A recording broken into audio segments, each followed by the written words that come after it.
Praise the Lord. இறை வார்த்தை நமக்கு கடவுளின் அன்போடு கண்டித்து திருத்த வருகிறது.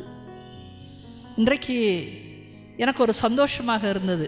நேற்றைக்கு கொஞ்சம் உங்களை எல்லாம் ஸ்க்ரூ அடித்து விட்டக்கப்புறம் இன்றைக்கி நல்லா கைகளை உயர்த்தி நல்லா சத்தமாக பாடுறது, ஒரு சந்தோஷமான முகத்தோடு இருக்கிறீங்க. பாராட்டுக்கள். அது ஒரு நாளில் ஒரு வித்தியாசம் தெரியுதுன்னு சொல்லும் போதே எனக்கு ரொம்ப மகிழ்ச்சியாக இருக்கிறது. இன்றைக்கும் கூட ஆண்டவர் உங்களிடத்துல நிறைய காரியங்களை பேசவிருக்கிறார். உங்களுடைய வாழ்க்கையை நேற்று வரைக்கும் எப்படி வேணாலும் இருக்கலாம், அதை பற்றி கவலைப்படாதீங்க.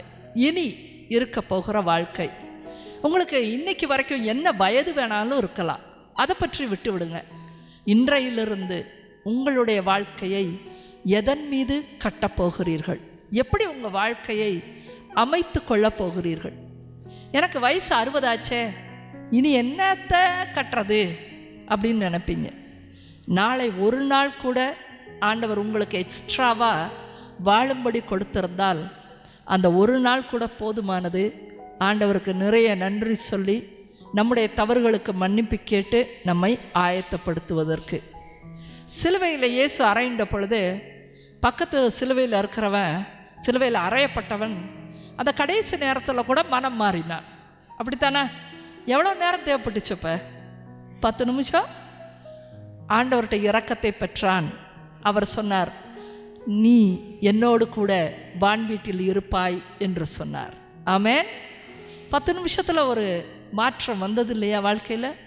அதனால் எந்த வயதாக இருந்தாலும் சரி, எந்த படிப்பில் நீங்கள் இருந்தாலும் சரி, இன்றைய நாளிலிருந்து உங்களுடைய வாழ்க்கை மாறும் என்று சொன்னாலும் கூட அது உங்களுக்கு நல்லது. ஆகவே இன்றைய இறை வார்த்தையை கேட்க ஆயத்தமாகலாமா? அன்புள்ள பரலோக தகப்பனே, இங்கு வந்திருக்கிற ஒவ்வொருவரையும் நீர் ஆசீர்வதிக்கவும் வழிகாட்டவும் நீர் அழைத்து வந்திருக்கிறீர். இதோ இவர்கள் ஒவ்வொருவரின் மீதும் உம்முடைய பேரன்பும் இரக்கமும் சூழ்ந்து கொள்வதாக. இதோ இந்த இடத்துல நான் மறைக்கப்பட்டு நீர் வெளிப்படுவீராக. அவரவர்களுக்கு புரியும்படியாய் அவரவர்களுடைய வாழ்க்கைக்கு தேவையான வழிகளை காட்டும் நீர். இதோ இவர்கள் உள்ளத்திலே நீர் தங்கும் என்று இயேசுவின் நாமத்தினாலே ஜெபிக்கிறேன். என் ஜெபம் கேளும் ஜீவனுள்ள நல்ல பிதாவே, ஆமென்.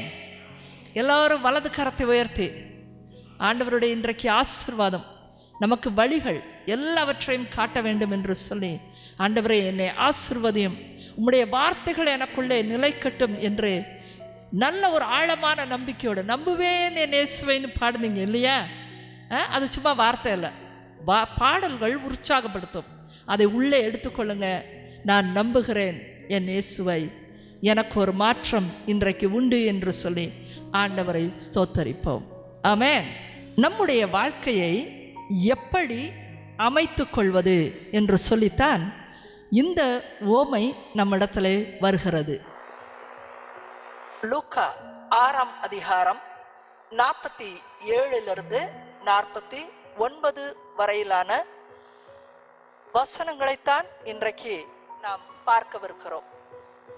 ஆகவே நான் சொல்லும் இறை வார்த்தைகளை கேட்டு, சொல்லும் என்ன வார்த்தை? இறை வார்த்தைகளை, அந்த வேர்டை மட்டும் அண்டர்லைன் பண்ணிக்கங்க. அப்ப பாறை மீது ஒரு வீடு கட்டப்பட்டது போல தெரியுதா? அப்ப இறை வார்த்தையை கேட்டு இவற்றின்படி செயல்படுகிற எவரும் பாறை மீது தம் வீட்டை கட்டிய அறிவாளிக்கு ஒப்பாவார் என்று சொல்லப்பட்டு இருக்கிறது. இந்த உலகத்தை பொறுத்தவரை சில கேள்விகள் இருக்கிறது. உன் பேர் என்னன்னு கேட்டால் எல்லாருக்கும் ஒரே பேர் கிடையாது. ஸோ உனக்கு ஒரு பேர் இருக்கிறது, நீ பிறந்த தேதி வெவ்வேறாக இருக்கிறது, ஆணா பெண்ணா அது வெவ்வேறாக இருக்கிறது. அதனால் மதங்களும் தோன்றியது. நீ எந்த மதம் அப்படின்னு கேட்குறது ஒரு காலமில் இருக்கத்தான் செய்யுது.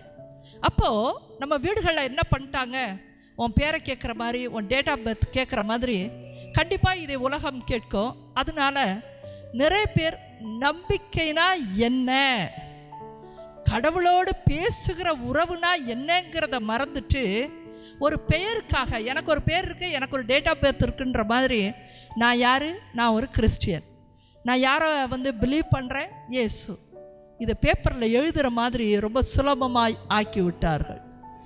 இதைத்தான் நான் அன்றைக்கு ஏற்றுக்கொள்ளவே முடியாமல் இருந்தேன். 15 வயசில் என் பெற்றோர் சொன்னதுனால, இயேசுவை நான் பின்பற்றுகிறேன்னு சொல்லு சொல்லு சொல்லு, ஏன்னா நம்ம கிறிஸ்தவர்கள் என்று சொன்னாங்க.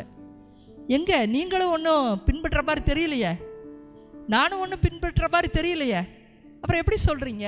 இதுதான் என் கேள்வியாக இருந்தது. ஆனால் இந்த வசனம் சொல்கிறது, இறை வார்த்தையின்படி கேட்டு நடக்கிறவர்கள். அப்ப என்ன வாய் இருக்கணும்னா, சிறு வயதிலிருந்து நம்ம சாகிற வர பைபிளை கையில் எடுத்துருக்கணும். நீ காலையில் வாசிச்சிருக்கணும், நீ சாயங்காலம் வாசிச்சிருக்கணும். அதனுடைய அர்த்தங்களை புரிந்திருப்பது தான் இந்த வாழ்க்கையினுடைய அர்த்தம். நம்ம பிறந்தது எதுக்கு? நம்முடைய மூதாதையர்கள் என்ன செஞ்சாங்க? யாரிடத்துல நம்பிக்கை அதிகமாக இருந்தது? யாரை ஆண்டவர் ஆசீர்வதித்தார்? எதற்காக கடவுள் இந்த உலகத்திற்கு வந்தார்? உலகத்திற்கு வருகிற கடவுளை பற்றி பழைய ஏற்பாட்டின் நூல் என்னவெல்லாம் சொல்லுகிறது? மெஸ்ஸையா வருவார், அவர் பெத்லஹேமிலே பிறப்பார் என்று எசையா என்ற தீர்க்கதரிசி வழியாக ஆண்டவராகிய இயேசு வருவதற்கு முன்பாகவே 800 ஆண்டுகளுக்கு முன்பாகவே அறிவிக்கப்பட்டது. அப்போ அவர் பெத்லஹேமில் பிறப்பார் என்று சொல்லப்பட்டது. அப்போ எல்லாமே பழைய ஏற்பாட்டின் காலத்திலே இவர் வரப்போகிறார் மெஸ்ஸியா என்று பல வழிகளின் வழியாக தாவீதின் குலக்குழந்திலே வருவார், அந்த வேரில் அவர் வருவார் எல்லாம் சொல்லப்பட்டது. ஆனால் அன்பார்ந்தவர்களை, இறை வார்த்தையை அன்றைக்கு இருந்த யூதர்கள் வாசித்தார்கள். அவங்க யாருமே அதன்படி கேட்டு நடக்கவில்லை.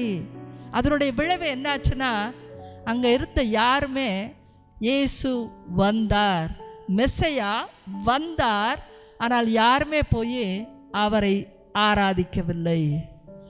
எங்கேயோ இருந்த கிழக்கிலே மேற்கிலே இருந்த ஞானிகள், அவங்க ரொம்ப நாளாக வானசாஸ்திரங்களை படித்திருந்தார்கள்.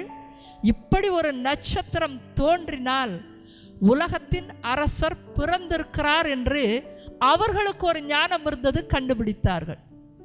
ஆனால் எந்த ஊரில் பிறந்தாரோ அந்த யூதர்களோ வாசித்தார்கள். எல்லாரும் மறைநூல் அறிஞர்கள் இருந்தாங்க. அன்றைக்கு தேவாலயத்தில் குருக்கள் இருந்தாங்க. பரிசேயர்கள் என்று சொல்லப்படுகிற அத்தனை சட்டங்களையும் படித்தவர்கள் இருந்தார்கள். அதை பின்பற்றுகிறார்கள் என்று பரிசேயர்கள் இருந்தாங்க. சட்ட வல்லுநர்கள் இருந்தாங்க கோயிலில். அன்பார்ந்தவர்களே, வாசித்தவர்கள் எல்லோரும் கடவுளை காணாமலே விட்டுவிட்டார்கள். நடக்க வேண்டும். இறை வார்த்தையை கேட்டா பத்தாது. நீங்களும் இந்த வயது வரை பல வருடங்களாக இறை வார்த்தையை கோயிலுக்கு வரும்போது நம்ம கேட்டுட்டு தான் இருக்கிறோம். There is a lot of difference. கேட்பதற்கும் தெரிந்து வைப்பதற்கும் நாம் நடந்து காண்பிப்பதற்கும் ரொம்ப வித்தியாசம் இருக்கிறது. என்னுடைய 15வது வயதில் நான் நினச்சேன், வேறொன்றை இங்கே சொல்லுகிறார்கள். இந்த இடத்துலேருந்து இது வேறங்க. இந்த இடத்துல ஆண்டவர் உங்களுக்கு கற்பிக்கிறார், உங்களுக்கு முடிவு வரை சொல்லி தருகிறார். ஆனால் அந்த பக்கம் இருக்கிற ஜனமோ கேட்க செவியில்லாதபடி, கேட்கறதுக்கு கூட இல்லை, நிறைய யோசனை. நான் நேற்றுக்கு கொஞ்சம் என்னோட சாட்சியத்தை சொன்னேன். நான் ஒரு சாஃப்ட்வேர் இன்ஜினியர். 25 ஆண்டுகளாக நான் கடவுளை தேடி, அதன் பின் எனக்கு ஒரு உடல்நிலை சரியில்லாமல் போய் ஆஸ்பத்திரியில் சேர்க்கப்பட்டு நான் ஆப்ரேஷன் செய்கிற நேரத்தில் மரணம் அடைந்தேன். நான் மேலே சென்று பிதாவாகிய தந்தை கடவுளை கண்டு அவர் நிறைய காரியங்களை என்னோடு கூட பகிர்ந்த பின் நான் இந்த உலகத்திற்கு மீண்டும் என்னுடைய 2வது வாழ்க்கையை பெற்றுக்கொண்டு திரும்பினேன். அதன் பிறகு முதல் தடவையாக என் வாழ்க்கையிலே நான் விவிலியத்தை எடுக்க ஆரம்பித்தேன். 3 மாதங்கள் 18 மணி நேரம் நான் பைபிளை வாசித்தேனா. என்னோடு கூட ஒருவர் இருந்து எனக்கு வரிக்கு வரி சொல்லி கொடுத்ததை போல நான் உணர்ந்தேன். அப்படியே என்னோடய ஃபஸ்ட் பைபிள் எல்லாம் கோடாக போட்டு எழுதி தள்ளியிருப்பேன். நான் நினச்சேன், என்னுடைய கேள்விகளுக்கெல்லாம் பதில் அங்கே இருக்கிறது, முடிச்சுட்டு நான் வேலைக்கு போயிடுவேன்னு நான் நினச்சேன். இதுதான் என்னுடைய திட்டமாக இருந்தது. அன்பார்ந்தவர்களே, 25 ஆண்டு கால தேடுதலுக்கு பின் நான் விவிலியத்தை எடுத்து அமர்ந்த பொழுது ஒவ்வொரு வரிகளிலும் என்னுடைய எல்லா கேள்விகளுக்கும் பதில் இருப்பதை நான் பார்த்தேன். Praise the Lord. அது எனக்கு மிகுந்த அதிர்ச்சியாக இருந்தது. எல்லாத்துக்கும் இதில் பதில் இருக்கு. நான் இன்னைக்கு எப்படி நடந்து கொள்ள வேண்டும் என்ற பதில் இருக்கு. உலகம் எப்படி முடியுங்கிற வரைக்கும் பதில் இருக்கு. உலகத்தின் கடைசி காலத்தில் என்ன நடக்கும் என்று எல்லாவற்றையும் கடவுள் முடித்து வைத்து விட்டார். ஆனால் நாம தான் எனக்கு என்ன நடக்கும் அப்படிங்கிற மாதிரி, அது ரொம்ப முதல் படி மாதிரி தான். பேசிக்கு நமக்கு வயசாயிருக்கலாம், நம்ம பணம் சேர்த்துருக்கலாம், நம்ம பெரியாள்னு நினச்சிருக்கலாம். ஆனால் நம்ம வாழ்க்கையில் முதல் படியில் நின்று புலம்பிக் கொண்டே இருக்கிறோம், விவிலியத்தை கையில் வைத்து கொண்டு. ஆனால் விவிலியம் உங்களுக்கு முடிவை சொல்லுகிறது. இதுதான் நடக்க போகுது, இப்படித்தான் நடக்கும், இதில் ஒரு புள்ளியோ எழுத்தோ கூட மாறாது என்று சொல்லுகிறது. அதை விசுவசிக்கிறதுக்கு கூட நமக்கு நம்பிக்கை வேண்டும். நமக்கு நம்பிக்கை வேண்டும். நம்பிக்கைங்கிறது ஒவ்வொருத்தருக்குள்ளே வெவ்வேறாக இருக்கிறது. அப்படித்தானே? ஒரு இறை வார்த்தை கேட்டால் கூட ஒருத்தருக்கு பயங்கரமாக புரியும், இன்னொருத்தருக்கு நம்பிக்கையே வராது. ஏன் மாறுபடுகிறது? எல்லாரும் இன்னைக்கு ஆவலாக தான் வந்து உட்கார்ந்துருக்கிறீங்க. ஆனால் நம்பிக்கை ஏன் மாறுபடுகிறது? உங்கள் எல்லாத்துக்கும் ஆவல் இருக்கிறது கேட்கறதுக்கு. ஆனால் சொல்லுவதை கேட்கும் பொழுது நம்புறதுக்கு கொஞ்சம், ஏற்றுக்கொள்றதுக்கு கொஞ்சம் முன்ன பின்னதான் இருக்குது. ஒருத்தருக்கு ரொம்ப இருக்குது, நம்ப முடியுது, ஒருத்தருக்கு நம்ப முடியல. ஏன் என்று நினைக்கிறீங்க? ஏதாவது பதில் இருக்கா? சும்மா உங்களோட ஆன்சர்ஸ் கொஞ்சம் சொல்லுங்க பார்க்கலாம். ஏன் ஒருத்தருக்கு ஒருத்தர் நம்பிக்கை வேற இருக்கு? ஒவ்வொருத்தரும் வாழ்ற விதம் ஒவ்வொரு, வாழ்க்கை ஒவ்வொரு விதமாக வாழ்வதனால கஷ்டப்படுறாங்க. சில பேர் நல்லா இருக்கிறாங்க, அப்போ கேட்க முடியுது. கஷ்டத்தில் இருக்கவங்க இன்னும் கொஞ்சம் கேட்பாங்க. வித்தியாசம் இருக்கிறது வாழ்க்கை முறை. குட். வேற உண்மையிலேயே நடந்தது போல சொல்லக்கூடியவங்க அரசியலும் சரி, வேற காரியங்கள்லையும் சரி, உண்மை எது பொய் எதுன்னு கண்டுபிடிக்க முடியாத சூழ்நிலைகள்ல இப்ப இருக்கிறோம். அதனால யாரு எதை சொன்னாலும் இது உண்மையா அல்லது பொய்யா என்ன என்று அதை கண்டுபிடிக்கிறதுக்கு ரொம்ப கஷ்டமா இருக்குது. கரெக்ட். ஸோ உலகமே கொஞ்சம் ஃப்ராடாக இருக்கிறதுனால எல்லாத்தையும் ஒரு சந்தேக கண் கொண்டே பார்த்து பழகி பழகி பழகி. ஏன்னா ஒரு சின்ன உதாரணம் சொல்கிறேன் பாருங்க. எல்லாருமே கடைக்கு போகிறவங்க தான், சரிங்களா? நீங்கள் வந்து 1 கிலோ வெங்காயம் கேட்குறீங்க, அவன் 3 போடுறான். டக்குன்னு உனக்கு சந்தேகம் வந்துடுது. எப்படி 1 கிலோ வாங்கினா 5 6 நிற்கணும். இவன் என்ன பண்ணுறான்? உடனே அவன் சொல்லுவான், பெரிய காயாக போட்டிருக்கலாமா? இல்லை அது எப்படி 5 6 பருப்பில் நீ ஏதோ ஃப்ராடு பண்ணுற. அவன் திருப்பியும் செஞ்சு காமிச்சானா 3 தான் வந்திருக்கு. எதுலையுமே நம்பிக்கை வரல நமக்கு. உலகத்தில் அப்படியே வாழ்ந்து வாழ்ந்து என்ன ஆயிடுச்சுன்னா, யாராவது கடவுளை பற்றி சொன்னால் கூட இது நம்புற மாதிரியா இருக்குது, இதெல்லாம் நம்ப முடியுமா? கடவுள் அப்படியே இன்றைக்கி ராத்திரி உனக்கு சுகப்படுத்திடுவாரா என்று கேள்விகள் நம்ம உள்ளத்தில் வருது. நீங்கள் சொல்கிற எல்லா பதில்களையும் இன்றைக்கு நம்ம அனுபவித்துக்காக கொண்டு இருக்கோம். சூழ்நிலை ஒரு நம்பிக்கைக்கேற்ற மாதிரி நடந்துச்சுன்னா நம்பிக்கை வந்துட்டே இருக்குது, இல்லைன்னா இல்லை நம்ம சந்தேக புத்தி இருக்குது. இப்படி நம்பிக்கை ஏற்றமும் இறக்கமுமாக தான் இருக்கிறது. ஒருத்தருக்கு ரொம்ப நம்பிக்கையாக இருப்பாங்க, நல்ல பக்தியாக ஜெபிக்கிறவங்களாக இருப்பாங்க, இன்றைக்கி நல்லா இருக்கும். ஆனால் நாளைக்கு பார்த்திங்கன்னா நம்பிக்கையே இல்லாமல் அழுதுகிட்டே இருப்பாங்க. அப்போ நாளொன்றுக்கும் மாறுகிறது. இப்போது உங்களுக்கு ஒரு சூட்சமத்தை, ஃபார்முலா உங்களுக்கு நான் சொல்லித்தர போகிறேன். என்னுடைய நம்பிக்கை ஒவ்வொரு நாளும் இன்றைக்கி இங்கே இருக்குன்னா அடுத்த நாள் வளர்ந்து கொண்டே போவதற்கு ஏதாவது வழி இருக்கா? குறையக்கூடாது, ஆனால் வளர்ந்து கொண்டே போகணும். முதல் நாளே வந்து ஃபுல் ஃப்ளெஜ்டாக நம்பிக்கை யாருக்குமே வராது. புரிஞ்சுதுங்களா? நான் என்னுடைய வாழ்க்கையிலேருந்து ஒரு அனுபவத்தை சொல்கிறேன்.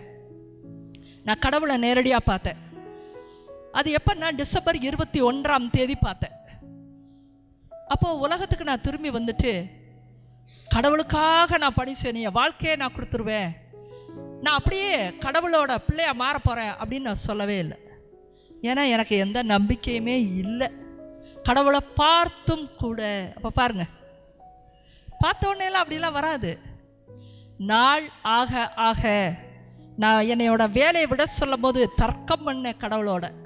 எப்படி நான் வேலையை விட்டுட்டு ஒரு ஆள் சம்பளத்தில் வேலையை ஓட்ட முடியும்னு நினச்சேன். கடவுள்கிட்ட கேள்விகள் தான் கேட்டேன். ஒரு காலகட்டம் தாண்டி வேலை விடுற சூழ்நிலை வந்துச்சு. அப்போவும் கடவுள் என்னை போஷிச்சதை பார்க்கும்பொழுது தான் நம்பிக்கை வந்துச்சு. இப்படி நம்பிக்கை ஒவ்வொரு ஸ்டெப்பாக உயர்ந்து தான் இன்றைக்கு இந்த கத்தோலிக்க திருச்சபையில் ஒரு மிகப்பெரிய ஊழியத்தை, உலகளாவிய ஊழியத்தை நான் தாண்டி, பல தடைகளை தாண்டி, எந்த விமர்சனத்துக்கு நான் அசர்றதே கிடையாது. ஆனால் விமர்சனத்தை பார்த்து பயந்து வீட்டில் உட்கார ஆள் கிடையாது நான்.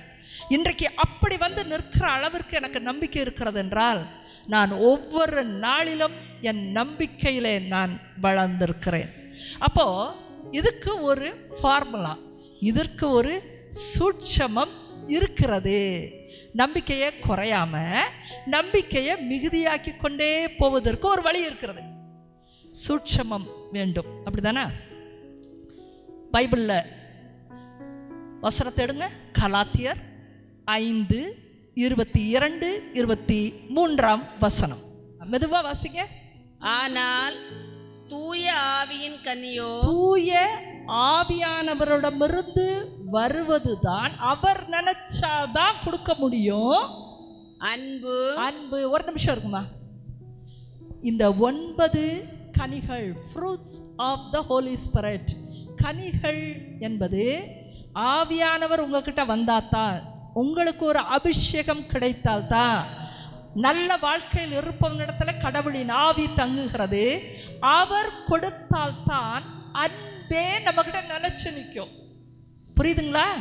அன்பு, மகிழ்ச்சி, மகிழ்ச்சி, அமைதி, அமைதி, பொறுமை, பொறுமையா இருப்பது, பரிவு, பரிவு, நன்னயம், நன்னயம், நம்பிக்கை, நம்பிக்கை, கனிவு, கனிவு, தன்னடக்கம், தன் அடக்கம் என்பவை ஆகும். என்பவை ஆகும்.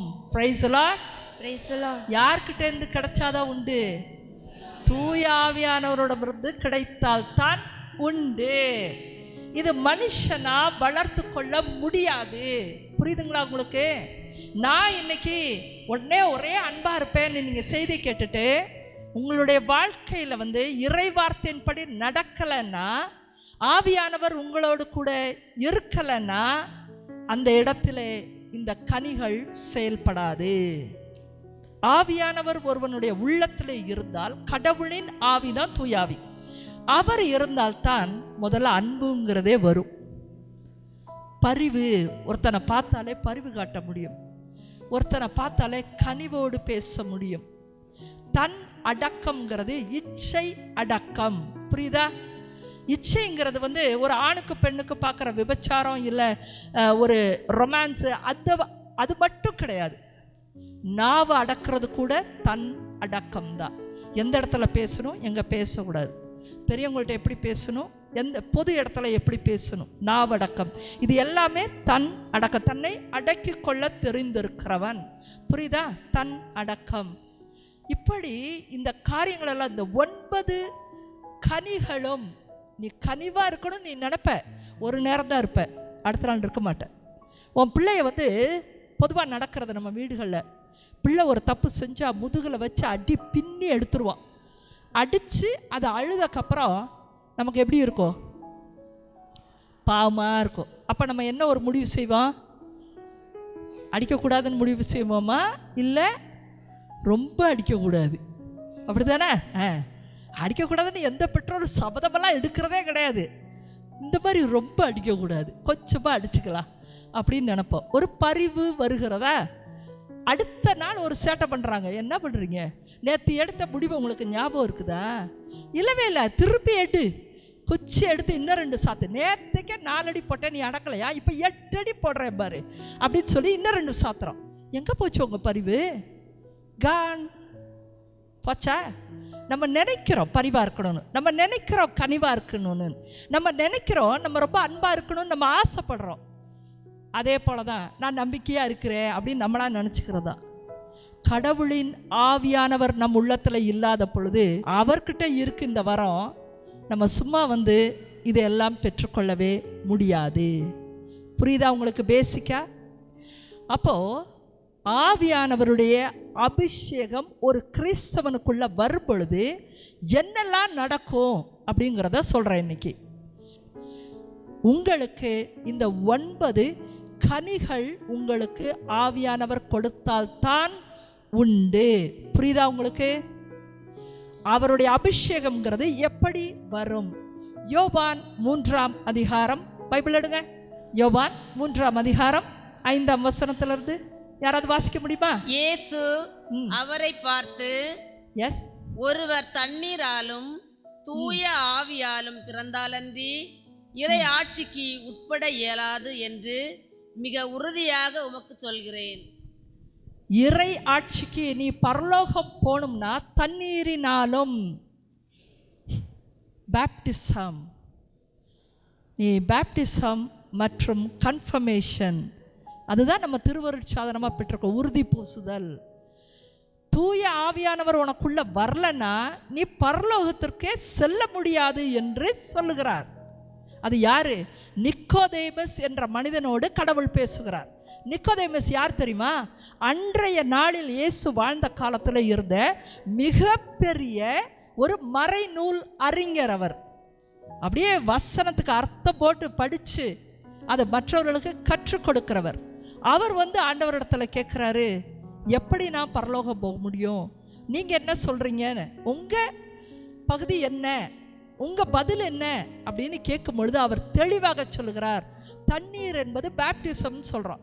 இப்போது வேறு ஒரு மதத்தினர், நம்மெல்லாம் பிறந்ததுலேருந்து வந்துட்டதுனால நமக்கு பேப்டிசம்னா என்னன்னு தெரியாது. ஆனால் வேறொரு மதத்தினர் நினச்சி பாருங்கள், அவங்க வந்தாங்கன்னா என்ன கேட்குறாங்க? ஃபாதர்கிட்ட ஃபஸ்ட்டு என்ன வேணும்னு கேட்குறாங்க? பேப்டிசம் கொடுங்க கேட்குறாங்களா இல்லையா? அப்போ அவங்க கடவுளை தேடி வருகிறார்கள், நம்பிக்கையை பெற்ற பின் வருகிறாங்க. புரியுதா? தண்ணீர் என்பது நம்பிக்கையோடும் நீ பேப்டிஸை வாங்கி இந்த இடத்துல ஆவியானவரின் அந்த அருட்சாதனத்தை பெற்றால்தான். ஆவியானவர் வரணும். அதுக்கு நம்ம இதில் கன்ஃபர்மேஷன் திருவருட்சாதனமாக மாற்றி இருக்கிறாங்க. ஆனால் அப்படித்தான் வருவாராங்கிறதுக்கு இன்னைக்கு கிடையாது. அதுக்கு பதில் சொல்கிறார் ஆண்டவர், எப்படியெல்லாம் நாம் ஆவியானவரை பெற்றுக்கொள்ள முடியும். அடுத்த வசனம் சொல்லுது பாருங்க, பிறப்பவர், மனிதரால் பிறப்பவர். இப்போ ஒரு நிமிஷமா மெதுவா சொல்லுங்க. நம்ம ஒரு பெற்றோருக்கு பிறந்திருக்கிறோம், அவங்கெல்லாம் மனிதர்கள், அவங்களுக்கு இன்னும் ஆவியானவர் கிடைக்கலன்னு வச்சுக்கோங்க, கடவுளின் ஆவியினால் ஆட்கொள்ளப்படலை. நம்மளும் மனுஷர் போலவே வாழ்வோம். கடவுளை பற்றி ஆழமான அறிவில்லாத பெற்றோர் வழி நடத்துகிற பிள்ளைகளும் அப்படியே தான் வருவாங்க. புரியுதுங்களா உங்களுக்கு? உங்கள் பிள்ளைகள்லாம் நல்லா இருக்கணும்னு இந்த இடத்துல உட்காந்து ஜெபம் பண்ணி ஒன்றும் ஆகாது. உனக்குள்ளே ஆவியானவர் இருந்தார் என்றால் உன் பிள்ளைகளை நீ கடவுளுக்குள்ளாய் சரியான பாதையில் நீ வழி நடத்த முடியும். ஆமென். உனக்கு தேவை, முதல்ல உன் பிள்ளைகளுக்கு தேவையில்லை, உனக்கு தேவை ஆவியானவருடைய அபிஷேகம். புரிஞ்சுதா உங்களுக்கு?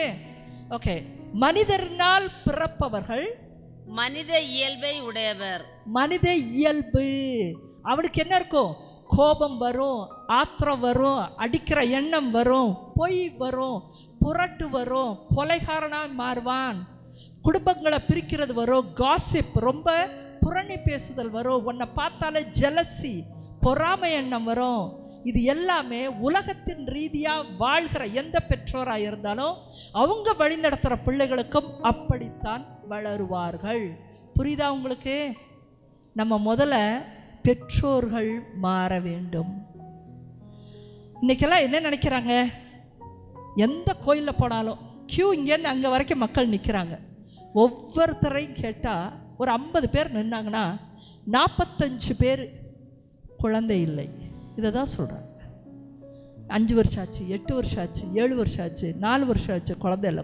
வரிசையாங்க பெங்களூரில் திருமண பக்கம்லாம் இப்போ எந்தெந்த ஆஸ்பத்திரி வந்துருச்சோ தெரில, இங்கே எப்படின்னு எனக்கு தெரில. எங்கள் ஊர் கோயம்புத்தூர், சென்னை, பெங்களூர், நீங்கள் இந்த தெருவில் போனாலும் சரி, அந்த தெருவில் போனாலும் சரி, ஒரு ஃபர்டிலிட்டி சென்டர், ஒரு IVF சென்டர் இன்றைக்கு புதுசாக முளைக்குது. பார்லர் மாதிரி முளைச்சிக்கிட்டு வருது. யாருக்கும் குழந்தை பாக்கியமே இப்போ இல்லை. கடவுள் நினைத்தால்தான் சில காரியம். புரியுதா உங்களுக்கு? 16 ஆண்டுகள் ஆயிடுச்சு நான் இந்த ஊழியத்திற்கு எனக்கு 3 முறை மிக கடுமையாக உடல் நலம் பாதிக்கப்பட்டு நான் ஆஸ்பத்திரிக்கு போக வேண்டிய சூழ்நிலை வந்துச்சு. 3 தடவை வந்துச்சு. என்னோட குழுவினர் எல்லாருக்கும் தெரியும். 3 முறையும் என்னை ஆஸ்பத்திரியில் உள்ளே போய் சேர்த்து உடனே உட்கார்ந்தா இல்லாட்ட டெஸ்ட் பார்த்த உடனே அந்த டாக்டர் சொல்லுகிற வார்த்தை, உங்களுக்கு ஒன்றுமே கிடையாது, நீ எதுக்கு ஆஸ்பத்திரிக்கு வந்த? இந்த கேள்வியே கேட்பாங்க. மதுரையில் ஒரு மீட்டிங் போயிருந்தேன். அப்போ இந்த மாதிரி மக்கள் உட்காந்துட்டே இருந்தாங்க. ஒரு பெண் வந்தாங்க, நேராக வந்து இந்த இடத்துல முன்னாடி உட்காந்தாங்க. அவங்க உட்காந்து என்னை இப்படி பார்த்துட்டு அலறி அடிச்சுட்டு அப்படியே எந்திரிச்சு ஓடி போயிட்டாங்க. அப்படி பயந்து போய் ஓடினாங்க. அப்போது எனக்கு எதுக்கடா இப்படி ஓடினாங்க அப்படின்னு தெரில. மீட்டிங் முடிஞ்சோன்னே வந்து சொன்னாங்க, சகோதரி உங்கள் அருகில் ஒரு பெரிய அளவில் ஒரு பிசாசு நின்று கொண்டு இருந்தது, ஜாக்கிரதையாக இருங்க, உங்களை அடிக்க போகுது, ஏதோ ஒன்று செய்ய போகுது, நீங்கள் ஜாக்கிரதையாக இருங்கன்னு சொன்னாங்க. அப்போ நான் என் குழுவினர்கிட்ட சொன்னேன், இந்த மாதிரி எப்படி வந்து சொல்கிறாங்க என்னன்னு தெரில. அடுத்த நாள் நான் திருச்சிக்கு போகணும் மீட்டிங்க்கு. அப்போது காலையில் எந்திரிச்சோன்னே நம்ம 6 மணிக்கெல்லாம் பஸ்ஸை பிடிச்சி கிளம்பி போகணும், இது என்ன நடக்க போதோ தெரிலையே அப்படின்னு சொன்னேன். மறுநாள் காலையில் பார்த்துக்கோங்க, 5 மணிக்கு எந்திரிச்சு ஒரு பக்கெட் தண்ணி, கொஞ்சம் சுடுதண்ணி வந்து அவங்க எனக்காக சுடுதண்ணி போட்டு விளாவி வச்சு, விளாவின்னு தானே நீங்கள் சொல்லுவீங்க, ஓகே விளாவி அங்கே வச்சுட்டாங்க. வேறு ஒன்றுமே தண்ணி இல்லை. நான் வந்து குளிச்சுட்டு முடிச்சு அந்த கடைசி தண்ணி இருக்கும் பார்த்துக்க, கடைசி ஒரு கப்பு அதை எடுத்து இப்படி ஊற்றுனேன் இல்லைங்க, அது அப்படியே ஆசிட் போல் மாறி இந்த கடைசி கப்பு தண்ணி பிசாசு பண்ண வேலை. அதைத்தான் எனக்கு வந்து முந்தின நாளே ஆண்டவர் வந்து வெளிப்படுத்தி விட்டார் அந்த பெண் மூலமாக. அவங்க இதுக்கு முன்னாடி எதையுமே பார்த்தது இல்லையா, ஆனால் அவங்க சொல்கிறாங்க ஃபஸ்ட் டைமாக நான் பார்த்தேன். அது என்ன பண்ணிடுச்சு, அந்த தண்ணியை வந்து ரொம்ப கொதிக்கிற தண்ணீராக ஏதோ ஒன்று மாற்றி கடைசி கப்பை இப்படி ஊற்றுற உடனே அப்படியே வந்து போச்சு. கத்தி கதறி கூப்பாடு போட்டு வெளியில் வந்து என்ன பண்ணுறதுனே தெரில. அப்போது ரொம்ப அப்படியே கொதறி விட்டுருச்சு. ஆஸ்பத்திரிக்கு தூக்கிட்டு ஓடினாங்க. எனக்கு இன்னும் கொஞ்சம் நேரத்தில் மீட்டிங் இருக்குது. உள்ளே போனால் அந்த டாக்டர் சொன்ன வார்த்தை, எதுக்கு அவங்கள தூக்கிட்டு வந்தீங்க? அவங்க சொன்ன வார்த்தை, நான் இவங்கள பார்க்க மாட்டேன் சார், இவங்களை தூக்கிட்டு வெளியே போங்க, அவங்கள தூக்கிட்டு வெளியே போங்க. அதே தான் திருப்பி சொன்னார். கூட்டிகிட்டு போனவங்களுக்கு டாக்டருக்கும் சண்டை வந்துருச்சு. நீங்கள் ஃபஸ்ட் எய்டு பண்ணுங்க முதல்ல. அவ்வளவு அப்படியே ரணகலமாக தோலெல்லாம் பிச்சு சதையெல்லாம் வெளியே தெரியுது. 3rd டிகிரி பேர்ன் மாதிரி இருந்துச்சு. ஆனால் டாக்டரத்தோட கடவுளை அனுமதிக்கவே இல்லை. எனக்கு அப்போ தான் புரிஞ்சிச்சு. வாக்குவாதம் போயிட்டே இருந்துச்சு. அப்போ நான் சொன்னேன், போதும் நான் வீட்டுக்கே போகிறேன்னு. வீட்டுக்கு வந்து 5 நாளில் அப்படியே அதுவே சுகமானது. 16 வருடங்களில் கடவுள் ஒரு மருத்துவரை கூட என்னை தொடுவதற்கோ மருந்து கொடுப்பதற்கோ அனுமதிக்கவே இல்லை. ஆமென், ஆமென். கடவுள் உங்களை பார்த்து கொள்வார், அவ்வளோதான். ஆனால் எந்த பிரச்சனை இல்லாமல் இருந்துச்சு எனக்கு. அதற்கு அப்புறம் ஒரு லாங் ஸ்கர்ட் ஒன்றை மாட்டிக்கிட்டு கார் எடுத்து நான் திருச்சி கோயிலுக்கு ஓடுனேன். அங்கே போய் பார்த்தா அந்த கோயில் யாருடையதுன்னா அருங்கொடைநாதரின் திருக்கோயில். அது அருங்கொடைநாதர்னு அன்னைக்கு ஒரு செயின்ட் இருந்திருக்கிறாங்க அந்த காலத்தில். அவர் வந்து லெப்ரசி பேஷண்ட்ஸுக்கு எல்லாம் வந்து உணவு கொடுக்க போய் அவருக்கு லெப்ரசி வந்தது. அவருக்கும் இந்த இடத்துல அப்படியே வந்து சதையெல்லாம் வெளியே வந்து அவரும் துணியை அப்படி தூக்கிட்டு நிற்கிறது போல் ஒரு சிறுபத்தை பெருசாக வச்சுருக்கிறாங்க. நானும் அந்த இடத்துல போய் நிற்கிறேன் இப்படி தூக்கிக்கிட்டு. கடவுளுடைய அடியார்கள் கடவுளுக்காய் துன்பத்தை ஏற்றுக்கொள்வார்கள். ஆனால் அது சுடுவதும் இல்லை, மூழ்குவதும் இல்லை. ஆமென். அதனால் நிறையா கடவுளின் அனுபவத்திற்குள்ள வாருங்கள். இன்னைக்கு இருக்கிற மாதிரி வெளியில் போய் பயந்து சாவாதீங்க. ஆவியானவருடைய அபிஷேகம் வரும் பொழுது உங்களுக்கு நம்பிக்கை வரும். நீங்கள் தொடர்ந்து ஆவியானவரை உங்களுக்குள் வச்சு கொண்டா தான், உங்கள் உள்ளத்தில் இருக்கணும், உங்கள் வீட்டில் இருந்தால் தான் நம்பிக்கை அதிகமாகி கொண்டே போகும். அதனால தான் நம்பிக்கை ஒவ்வொருத்தருக்கும் குறைபாடு, வேறுபாடு, கீழே விழுகுது, மேலே வருது. ஆவியானவரை எப்படி பெற்றுக்கொள்வதுன்னு தான் இப்போ வாசித்து கொண்டு இருக்கிறோம். மனிதரினால் பிறப்பவர்களுக்கு மனித இயல்பு, ஆனால் ஆவிக்குரியவர்களோடு சொல்லுங்கம்மா, தூய ஆவியால் பிறப்பவர் தூய ஆவியின் இயல்பை உடையவர். தூய ஆவியால் பிறப்பவர்ங்கிறது வந்து any time every one in the world, நீங்களும் நானும் எல்லோருமே கடவுள்கிட்ட கேட்டோம்னா ஒரு மனமாற்றம், புரியுதுங்களா? எது தேவை? நமக்கு ஆவியானவரின் அபிஷேகம் வேணும்னா மனமாற்றம். நான் தவறு செஞ்சிருக்கிறேன், நான் இவ்வளவு தூரம் பேசினேன், நான் இவ்வளவு தூரம் சண்டை போட்டேன், நான் இவ்வளவு பணம் மேலே ஆசையாக இருந்தேன், எனக்கு நேரமே இல்லை கடவுள்கிட்டன்னு நான் சொன்னேன், கடவுளே இல்லைன்னு நான் உங்களுக்கு எதிராக நின்னேன். இது எல்லாவற்றையும் நம்ம மன்னிப்பு கேட்கும் பொழுது அதிலிருந்து மன்னிப்பு கேட்டுட்டு நீங்கள் ஒவ்வொரு நாளும் கேட்க ஆரம்பிங்க. கண்டிப்பாக நீங்கள் ஆவியானவரை பெற்றுக்கொள்வீர்கள். வாசிக்குமா?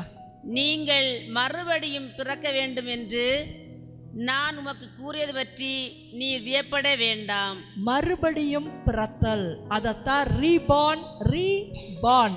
நம்ம ஏற்கனவே பிறந்துதான் வாழ்ந்துட்டு இருக்கோம். ஆமாவா இல்லையா? நம்ம பிறந்தோமா இல்லையா? ஆமாம், அதுவே சந்தேகமாக இருக்குது. பிறந்து வாழ்ந்துட்டு இருக்கோம். ஆவியானவர் வரும் பொழுது மறுபடியும் நம்ம பிறப்போம். அது ஒரு அனுபவமாக இருக்கும். ஏன்னா நம்ம பாவங்களை எல்லாம் கடவுள்கிட்ட மன்னிப்பு கேட்டுட்டு புது வாழ்க்கையை ஆரம்பிக்கிறோம். புது வாழ்க்கைக்குள்ளே வரும் பொழுது அதான் புது வாழ்வுன்னு சொல்கிறாங்க. ரீபார்ன் எக்ஸ்பீரியன்ஸ், அனாயிட்டிங் எக்ஸ்பீரியன்ஸ், அபிஷேகம் கிடைப்பது அப்படின்லாம் சொல்கிறாங்க. அப்போது நிக்கோதேமஸ் என்ற அந்த மறைநூல் அறிஞரே கேட்குறாரு, என்னது மறுபடியும் பிறக்கிறதா? நான் தானே பிறந்து வாழ்ந்துட்டு தானே இருக்கிறேன், அது என்ன மறுபடியும் அப்படின்றாரு. நான் திரும்பியும் அம்மா வயிற்றுக்குள்ளே போகணுமா அப்படின்னு அவர் கேட்குறாரு. வயிற்றுக்குள்ளே போயிட்டு திருப்பி பிறக்கணுமான்னு அவர் சிரிச்சார். ஆண்டவர் அப்படி அல்ல. ஆவியானவர் நீ மனமாற்றம் பெறும் பொழுது, நான் தப்பு செஞ்சுருக்கேன், நான் இன்னும் நிறையா தெரிஞ்சுக்கணும் ஆண்டவரே உங்களை பற்றி அப்படின்னு தாழ்மையாய் யாரும் வந்தாலும் சரி அவர் ஏற்றுக்கொள்ள தயாராக இருக்கிறார். அவர் சொல்கிறார், இயேசு சொல்கிறார், ஆவியானவர் காற்றை போல வருவார். காற்று ஏதாவது பிடிக்க முடியுமா? பிடிச்சு பார்க்கவே முடியாது. அவர் காற்றை போல வருவார். அவர் எங்கிருந்து வருகிறார், எங்கே செல்கிறார் என்று ஒருவரும் கண்டுபிடிக்க இயலாது என்று வசனம் சொல்கிறது. யாரை தொடுவாரு, யாரை விட்டுருவாருன்னு நமக்கு தெரியாது. எப்படி வருவாரு, என்ன மாதிரி உங்களுக்கு ஒரு அனுபவம் வரும்னு சொல்ல முடியாது என்று சொல்லுகிறார். புரியுதுங்களா? இந்த மாதிரி சர்ச்சுகள்ல பேசும்பொழுது பிரேயர் நேரத்துல கூட நிறைய பேருக்கு கிடைக்குது. ஆனா தொடர்ந்து அதை தக்க வைத்துக் கொள்ள வேண்டும் என்றால் நீங்க அதிகாலையில ஜெபிக்க வேணும், நிறைய இறைவார்த்தை வாசிக்கணும், நேர்மையை கடைபிடிக்க நீங்க கிளம்பணும். ஏன்னா இறைவார்த்தை வாசிக்க வாசிக்க எதை செய்ய எதை செய்யாதேன்னு ஆண்டவர் தெளிவாக சொல்லி கொடுப்பார். புரியுதுங்களா? ஆவியானவர் வந்த பிறகுதான் பைபிளை திறந்து படிச்சா புரியும். புரியுதா உனக்கு? விவிலியத்தில் இருக்கிற ஒவ்வொரு இறை வார்த்தையும் கடவுளிடமிருந்து தூண்டுதல் பெற்று அது வந்திருக்குது. அவர் சொல்லி இது எழுதப்பட்டிருக்கு. இது உங்களை கண்டிப்பதற்கும் சீராக்குவதற்கும் சரி செய்வதற்கும் மாற்றுவதற்கும் வல்லதாக இருக்கிறது. தீமோத்தேயு 3:16 இதுதான் இந்த விவிலியத்தினுடைய அடிப்படை. முதல்ல அடிப்படையே தான் இறை வார்த்தை தான் ஒருவனை கண்டித்து திருத்தி சீராக்குகிறது. அப்போ எல்லாம் எழுதி வச்சுக்கிட்டீங்களா? எங்கேயாவது எழுதி வச்சுக்கோங்க, முக்கியமான வசனம் அது. இறை வார்த்தையை ஆவியானவர் தான் தொகுத்தார். புரியுதுங்களா? எப்போ ஆதாம் ஏவாள் பிறந்தார் என்று சொல்லி மோசே தொகுத்தார். அப்படி ஒவ்வொன்றையாக சேர்த்து ஆதி திருச்சபை உண்டான பொழுது ஆவியானவர் தான் அப்போஸ்தலர் மத்தியிலிருந்து இந்த விவிலியத்தை தொகுக்கிறார். அவர் தாங்க இந்த பூட்டுக்கு, இந்த புக்கு ஒரு பூட்டுன்னு வச்சுக்கோங்க, அவர் தான் சாவி. புரிஞ்சுதா? அவர் இருந்து நீங்கள் படிக்க ஆரம்பித்தால் உங்களுக்கு அனைத்தையும் அவர் விளங்க பண்ணுவார், உங்களுக்கு சீர்படுத்துவார், உங்களுக்கு புரிய வைப்பார், ஆறுதல் படுத்துவார், வழி நடத்துவார். அப்போ அடிப்படை ஒரு கிறிஸ்தவ வாழ்க்கைக்கு யார் தேவை? ஆவியானவர் தேவை. கடவுள் 3 ஆளாய் இருக்கிறார், அப்படி தானே? 3ஆம் ஆளாகிய பரிசுத்த ஆவியானவரைத்தான் நம்ம இன்றைய காலத்தில் பெற்றுக்கொள்ள வேண்டும். பரிசுத்த ஆவியானவர் வந்தார்னா இறைவார்த்தையின் மூலமாய் உங்களுக்கு இயேசுவை அவர் உங்களுக்கு காண்பிப்பார், வழி நடத்துவார், இயேசுவினிடத்திலே கொண்டு செல்வார். ஆமேன். இயேசுவை விசுவசிக்க கற்றுக் கொடுப்பார். இயேசு என்ன சொல்லி தந்தார், இயேசு ஏன் நமக்காக இறந்தார் என்று எல்லாவற்றையும் உங்களுக்கு விளக்குவார். இயேசு உனக்காகவும் எனக்காகவும் மரித்தார். நான் விசுவாசத்தில் வாழ்கிறேன், ஆனால் நீ 3 வேளை சோத்தில் தான் நம்ம வாழ்கிறோன்னா நம்ம கிறிஸ்தவர்கள் கிடையாது. புரியுதா உனக்கு? விசுவாசம் இல்லைன்னா நம்ம சாப்பாட்டில் வாழ்கிறோன்னு அர்த்தம். மனிதர் அப்பத்தினால் மட்டுமல்ல, கடவுளின் ஒவ்வொரு வார்த்தையினாலும் அவன் உயிர் வாழ்கிறான்னு அதனால தான் சொன்னார். நீ 3 வேளை சாப்பாட்டினால் மட்டும் வாழ்ந்துட முடியாது, பரலோகத்துக்கு வர முடியாது. அப்போ ஆவியானவர் இருந்தால்தான் இயேசுவை பற்றி உங்களுக்கு அனைத்தையும் கற்றுத்தருவார். இயேசுவை அறிந்திருக்கிறவன் தந்தையும் அறிந்திருக்கிறான். ஆமென். இதுதான் ஹையரார்க்கி. புரியுதா உங்களுக்கு? அதனால் இனிமே இந்த அல்லேலியா கோஷ்டி, ப்ரேயர் குரூப் கோஷ்டி, இந்த வெள்ளை ட்ரெஸ்ஸு இதெல்லாம் எனக்கு ஆகாது, அதெல்லாம் சொன்னோம்னா நாம தான் முட்டாள். புரியுதா உங்களுக்கு? இதனால்தான் பிரிஞ்சு போய் பெந்தெகோஸ்தே சபை ஆவியானவரை பற்றி கொள்ள வேண்டும் அப்படின்னு ஒரு குரூப்பு போய் அவங்க பெருசாக வளர்ந்துட்டாங்க. அவங்களுக்குள்ளே எல்லாம் நடக்குது. கடவுள் ஏற்றுக்கொண்டார், முடிஞ்சிச்சு. இப்போ நமக்கு நம் வாழ்க்கையில் ஆவியானவர் இருந்தால்தான் நம்ம வாழ்க்கை பாறையின் மீது கட்டப்பட்டிருக்குன்னு இந்த படம் போட்டிருக்கு பாருங்க. அப்படி கட்டுனா தாங்க இந்த உலகத்திலே நீங்கள் சேஃபாக வாழ்கிறீங்க. கடவுளுக்குள்ளே வாழ்ந்தாதான் பரலோகத்தை அடைந்து கொள்ள முடியும். நம்ம இங்கேயே வீட்டை நம்ம கடல் மணலில் போய் கட்டிட்டு உட்கார்ந்துருந்தோம்னா, உலகத்தின் ரீதியாக வாழ்ந்தோம்னா நம்ம பரலோகம் செல்ல முடியாது. ஆகவே இறை வார்த்தை தான் ஒருவரை எப்படி நேர்மையாளராக, கடவுளுக்கு பிரியமானவராக வாழ கற்றுக் கொடுக்கும். ஆமென்.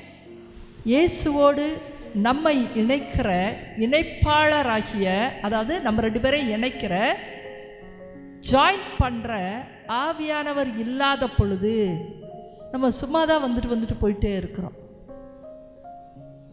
அப்போ என்ன ஆகுது, நீங்கள் உட்காந்துட்டு என்ன சொல்கிறீங்கன்னா, இப்போ தான் ஒரு மாப்பிள்ளை பார்த்துட்டு போனாங்க, ஆண்டவரே இது வாரம் 3 நாளைக்கு ஒரு தடவை சொல்லிட்டு போகிறது. புரியுதா? போன தடவை ஒரு கருப்பு பேண்ட்டு போட்டு ஒருத்தன் வந்தான், ஆண்டவரே எப்படியாவது எனக்கு அவனை முடிச்சு கொடுத்துருங்க, கேவலமாக இருக்குது, எல்லோரும் கல்யாணம் கேட்குறாங்க, ஆண்டவரே உப்பால் ஆகாதது ஒன்றுமே இல்லைன்னு சொல்கிறாங்களே, எனக்கு ஒரு கல்யாணம் பண்ண மாட்டீங்களா? இப்போ வந்தால் பாருங்க, கருப்பு சட்டை போட்டுக்கிட்டு கருப்பு பேண்ட்டு போட்டு அவனை நீங்கள் எனக்கு கல்யாணம் பண்ணி கொடுக்குறீங்க, அதுதான் வேணும் எனக்கு, ஆண்டவரே இது எப்படியாவது செஞ்சுருங்க அப்படின்னு சொல்லிட்டு அப்படியே போவீங்க. 2 நாள் கழித்து அந்த வீட்டிலேருந்து சொல்லிடுவாங்க, இல்லை அவனுக்கு வேறு பக்கம் திருமணம் நிச்சயம் ஆகிடுச்சா. அதுவும் போச்சா போ. அப்புறம் 2 நாள் கழித்து யாரோ ஒருத்தர் ஒயிட் சட்டையும் ஒயிட் பேண்ட் போட்டு வருவார். உடனே நீங்கள் என்ன சொல்கிறீங்க, ஆண்டவரே இந்த ஆளை எப்படியாவது முடிச்சுக்க. உங்களுக்கு எத்தனை பேர் தான் வேணும்? எல்லாரையும் கல்யாணம் பண்ணிக்கணும்னா எப்படி? எல்லாருந்தாலும் பரவாயில்லன்னா எப்படி? புரியுதா? எதை பார்த்தாலும் எது வந்தாலும் நம்ம பதட்டமாகி, இந்த சொசைட்டி ஒன்று சொல்லுது, வீட்டில் ஒன்று சொல்கிறாங்க, வெளியில் எனக்கு அசிங்கமாக இருக்குது அப்படிங்கிறதுனால யாரோ சொன்னாங்கன்னா அந்த திருமணம் முடியணும், யாரோ இங்கே சொன்னாங்க அவங்க பக்கத்து வீட்டுக்காரனுக்கு வேலை கிடைச்சிருச்சு, எனக்கு வேலை கிடைக்கணும், அதான் அவன் ஒரு கார் வாங்கிட்டான், அப்போ நான் ஒரு கார் வாங்கணும், ஐயோ எல்லோரும் வீடு வேண்டாம், எனக்கு வீடு இல்லை. இப்படி உலகத்தை பார்த்து சம்பந்தம் இல்லாமல் உள்ளறி கொட்டிக்கொண்டே இருக்கிறோம். அப்போது 2-3 பேர் சொன்னதான் எல்லாருமே நினச்சிருப்பீங்க, ஆண்டவர் இங்கே எப்பொழுதுமே அரசராக இங்கே வீற்றிருக்கத்தான் செய்கிறார். அவர் பார்ப்பார், அஜிஜோ இதுவா டெய்லி வருமே, டெய்லி ஒன்றொன்னா மாற்றி கேட்குமே, ஒரே விஷயத்தை கேட்காது, மாற்றி கேட்குமே, அதுவும் குழப்பி என்னையும் குழப்புமே, நம்ம கொஞ்ச நேரம் அமைதியாக இருக்கலாம், தேமேன்னு இருக்கலாம், அதுவே அதுவே போயிடும். அப்படி தான் நினச்சிட்ருக்கு. நம்மளுக்கும் அவருக்கும் எந்த கனெக்ஷனுமே கிடையாது. You need Holy Spirit to be connected with the Lord. Holy Spirit எப்படி கனெக்ட் ஆகிறாரு? இப்போ நான் சொன்னேன், ஒரு 2 நாள் கழித்து நீங்கள் ஆவியானவரோட அபிஷேகம் பெற்றுக்கொள்கிறீங்க, கடவுளுக்குள்ளே இருக்க ஆரம்பிக்கிறீங்க, இறைவார்த்தை வாசிக்கிறீங்க, ஒரு அன்பு வருகிறது, கடவுளை அந்த இறை அச்சத்தோடு நீங்கள் தேடி வர்றீங்க. இப்போ என்ன ஆகுது தெரியுமா? ஹோலி ஸ்பிரிட்டோடு இருக்கும் பொழுது அந்த கோயிலில் நுழையும் போதே நீங்கள் சிலுவை போடுவீங்க. இது கடவுளுடைய ஆலயம்னு உங்களுக்கு தெரியும். திருப்பலியாக இருந்தால் எப்போவுமே தொடங்கி என்ன உன்னதங்களிலெல்லாம் பாடினதுக்கப்புறம் ஓடி வர்ற கொஸ்டின் நிறையா இருக்குது. பரவாயில்லப்பா ஃபுல் மாஸ் பார்த்தாச்சு அப்படித்தான் நினைப்போமே. பிரசங்கத்தோடு வந்தானே பரவாயில்ல ஹாஃப் மாஸ் பார்த்தாச்சு, அப்புறம் எழுதேற்ற நேரத்தில் வந்துட்டா ஓரளவுக்கு நன்மை வாங்குறதுக்கு முன்னாடி வந்தாச்சு. இப்படியெல்லாம் ஒரு ஐடியா இருந்துச்சுன்னா ஹோலி ஸ்பிரிட் வந்துட்டார் உங்களுக்குள்ளனா என்ன பண்ணுவீங்கன்னா ஆன் டைமுக்கு வந்து முதலாவதாக நீங்கள் திருப்பலியில் அமர்ந்து கொள்வீர்கள். ஆமேன். அப்போ மனுஷன் என்ன 2 நாளில் மாற முடியுதா? இல்லை. உங்களுக்குள் இருக்கும் ஆவி, மனிதனுக்குள்ளே இருக்கிறது இப்போ இருக்கிறதெல்லாம் மனித ஆவி. மனித ஆவி என்ன செய்யுது? பேச சொல்லுது. மனித ஆவி புலம்ப சொல்லுது. மனித ஆவி பயப்பட சொல்கிறது. மனித ஆவி உளரச் சொல்கிறது. புரியுதா உங்களுக்கு? என்ன ஏதுன்னே தெரியாமல் எல்லாத்துலேயும் உளர்த்தி எடுத்து பதட்டமாகி, ஏன் நம்ம கிறிஸ்தவர்கள் நிறைய பேர் சொல்கிறீங்க, எனக்கு ஒரே படபடப்பு, எனக்கு ஒரே ஆன்சைட்டி ப்ராப்ளம் இருக்குது, எனக்கு டிப்ரெஷன் ப்ராப்ளம் இருக்குது, எனக்கு சூசைட் ப்ராப்ளம் இருக்குது, எனக்கு கனவுகள் ரொம்ப தப்பாக வருது. இது எல்லாமே ஒரு வகையான ஆவிகள். மனித ஆவி ஒன்று இருக்குது, வெளியில் இருக்கிற தீய ஆவிகள் நிறைய இருக்கிறது. ஆனால் இதெல்லாம் இல்லாமல் இருக்கணும்னா பரிசுத்த ஆவியானவர் உங்களுக்குள் வர வேண்டும். கரங்களை தட்டி ஆண்டவருக்கு ஒரு மகிமை கொடுக்கலாமா? பரிசுத்த ஆவியானவர் இருக்கிற பொழுது தீய ஆவிகள் உங்களிடத்துல வருவதில்லை. அப்போ இந்த கெட்ட கனவெல்லாம் வராது. அதுக்கு பதிலாக தான் உங்களுக்கு விஷன், இனி எப்படி வாழ்க்கையை நடத்த போகிறோம், அடுத்து நமக்கு ஒரு வீடு கிடைக்கிற மாதிரி ஒரு கனவு வரலாம், ஒரு விஷன் வரும், அடுத்தவங்களுக்கு ஒரு மேரேஜ் பண்ணுற மாதிரி. இன்றைக்கி நிறைய 16 ஆண்டுகளில் நான் நிறைய பேருக்கு உனக்கு ஒரு வீடு கிடைக்க போகுது, உனக்கு 3 மாதத்தில் திருமணம் நடக்குமா, ஒரு வார்த்தை தான், அதை தேடி தான் அவங்க வராங்க, ஒரு வார்த்தையை தேடி வருவாங்க. 100 தலைவன் இயேசுவை தேடி வந்த பொழுது அவனுடைய ஊழியன் எங்கேயோ இருந்தானா, ஆனால் ஆண்டவர் இடத்துல வந்து சொன்னா, என்னுடைய ஊழியன் இந்த மாதிரி உயிருக்கு போராடி கொண்டு இருக்கிறா, உங்களால் மட்டுமே சுகப்படுத்த முடியும்னு சொன்னான். அப்போ ஆண்டவர் வந்து அப்பா எங்கே இருக்காரு? இயேசு கேட்குறாரு, அப்போ எங்கே இருக்காரு? நான் வரணுமா? நீங்கள் எதுக்கு அங்கே வரீங்க? இங்கே இருந்து ஓர் வார்த்தை சொல்லும், என் ஊழியன் அங்கே குணமடைவான் என்று சொன்னார். இயேசு அவனை பார்த்து என்ன சொன்னார்? என்ன ஒரு நம்பிக்கை, என்ன ஒரு விசுவாசம் என்று வியந்தார். ஆமேன். அந்த காலத்தில் பழைய ஏற்பாட்டின் நூல் முழுக்க படிச்சிங்கன்னா அவ்வப்பொழுது ஆண்டவருடைய ஆவி ஒருவனின் மேல் இறங்கி அந்த காரியங்களை செய்து முடித்து விடும். புரிஞ்சுதா? ஒரு போருக்கு போகணும்னா கடவுள் ஒருத்தனை பயன்படுத்தணும்னு நினச்சார்னா அவனுக்குள்ள அந்த நேரத்திற்கான ஆவியை கொடுத்தருளினார். புரிஞ்சுதா? மற்றபடி எல்லா நேரமும் எல்லார் கூடயும் அவருடைய ஆவி தங்கவே இல்லை. இதுதான் பழைய ஏற்பாடு. கிளியரா? அப்போது ஒரு சிலருக்கு மட்டுமே எப்பொழுதுமே பரிசுத்த ஆவி இருந்தார், ஆவியானவர் இருந்தார், இல்லை கடவுளின் ஆவி இருந்தார்னா அவங்க தான் இறை அடியார்கள், இறை வாக்கினர்கள். அப்போது பழைய ஏற்பாட்டின் நூலில் இறை வாக்கினர்கள் யாரெல்லாம் இறை வாக்கினர்கள் பேர் சொல்லுங்கள். பழைய ஏற்பாட்டு நூலில் கடவுளின் அடியாராக இருந்தவர்கள் முதல்ல இருந்து யாரெல்லாம்? ஏனோக்கு அவன் கடவுளோடு கூட நடந்தான் அப்படிங்கிற வார்த்தையை அங்கே தான் ஆரம்பிக்குது. 5ஆம் அதிகாரம் ஏனோக்கு, அப்புறம் 6ஆம் அதிகாரம் நோவா, 12ஆம் அதிகாரம் ஆபிரகாம். புரியுதா? அதன் பிறகு அவருடைய சங்கதியினரான ஈசாக்கு. புரியுதா? அதன் பிறகு யாக்கோபுக்கு பிள்ளைகள் பிறந்து அடுத்த தொடக்க நூல் முடிஞ்சிச்சு, விடுதலை பயணம். அதில் இறையடியாராக வந்தவர் மோசே. புரிஞ்சுதா? இப்படி இவர்களோடு கூட மட்டுமே எப்பொழுதுமே கடவுள் அவருடைய ஆவியை பொழிந்தருளினார். மற்றவங்க கிட்ட எல்லாம் அவ்வப்பொழுது தான் வந்துட்டு அந்த காரியத்திற்காக அவருடைய ஆவி கொடுக்கப்பட்டது. ஆனால் இயேசு நமக்காக வந்து மரித்து உயிர்த்தெழுந்த பின் எத்தனை நாட்கள் நம்மோடு கூட தங்கினார்? எத்தனை நாட்கள்? அது அந்த பக்கம் சேர்ல உட்கார்ந்துருக்கிறவங்க எத்தனை நாட்கள் தங்கினார்? 40 நாட்கள். அவர் மக்களிடமிருந்து விடை பெறும் பொழுது மக்களை விட்டுட்டு போறாரு. சீடர்கள் எல்லாரையும் பார்க்குறாரு. இன்னும் நிறைய சீடர்களுக்கு அவர் தோன்றினார். இந்த உலகத்தின் காரியங்களை முடித்து விட்டார், உயிர்த்து மக்களை திடப்படுத்தினார், ஆரோகணமாகிறார். அந்த நேரத்தில் மிக மிக அற்புதமான ஒரு வார்த்தையை நமக்காக அவர் விட்டு சென்றார். இதோ உங்களை நான் திக்கற்றவனாய் விடேன் என்றார். கரங்களை தட்டி ஆண்டவருக்கு ஒரு மகிமை கொடுக்கலாமா? நீ தனியாக இல்லை, இனி உன்னை நான் அப்படியே தனியாக விட்டுட்டு போகல. மெஸ்ஸியா மெஸ்ஸியான்னு காத்திருந்தீங்க, நான் வந்தேன், வாழ்ந்தேன், உனக்காக மரித்தேன், என்னுடைய இரத்தம் உனக்கு பரலோக கதவை திறந்துருச்சு, உன் பாவங்களுக்காய் நான் மரித்து விட்டேன், உயிர் தெழுந்து விட்டேன், இனி நான் மேலே போகிறேன். ஆனால் இந்த உலகத்தில் உன்னை தனியாக விட்டா நீ திரும்பியும் பாவத்தில் விழுவாய். உன்னை வழி நடத்துவதற்கு என்னுடைய ஆவியை, பரிசுத்த ஆவியை உனக்கு அருள்கிறேன் என்று சொன்னார். ஆமென். அதன் பிறகு பெந்தெகோஸ்தே திருநாளின் போது அனைவரின் மீதும், அங்கு கூடி ஜெபித்த அனைவரின் மீதும் பரிசுத்த ஆவியானவர் இறங்கினார். ஆமென். புதிய திருச்சபை, இந்த ஆதி திருச்சபை உண்டானது அன்றைக்குத்தான். பேதுரு வெளியே வந்து ஒரு பயந்த ஆளாக இருந்தார். பழையன கழிந்தது, புதியனவாய் அவர் மாற்றப்பட்டார். அவர் வெளியில் வந்து திடத்தோடு அவர் ஆண்டவரை பற்றி அறிவிப்பு செய்தார். அந்த ஒரே நாளில் எத்தனை பேர் மனமாற்றம் பெற்றார்களா? 3000 மக்கள் மனமாற்றம் பெற்றார்கள். அதுவே ஆதி திருச்சபையாய் மாறியது. ஆமென். அப்போது அன்றைக்கு அந்த 3000 பேருக்குள்ளாகவும் பரிசுத்த ஆவியானவர் இறங்கினார். அதிலிருந்து தான் திருச்சபையே உண்டானது.